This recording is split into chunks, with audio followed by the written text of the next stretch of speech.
Hello everyone, this is Alessandra from CrestOptics.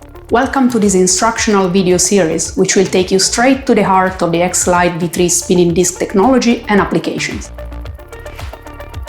In this video, we will go through one of the amazing features that make the V3 the fastest confocal spinning disc on the market.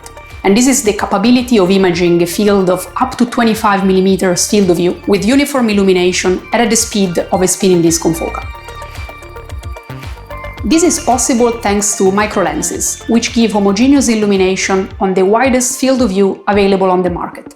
As you can see, the laser beam leaving the fiber is more intense in the center and dimmer at the borders.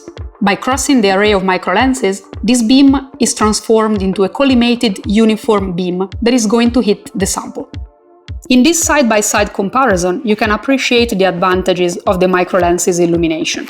If you look on the left, you see that the illumination is stronger in the center and dimmer at the borders.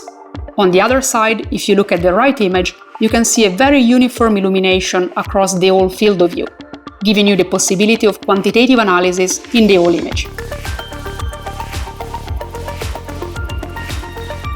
The benefits of uniform illumination can be very well appreciated when working with large samples, such as the mouse embryo that you can see on the image. With uniform illumination, you can perform seamless stitching at very high resolution without the need for any post-processing.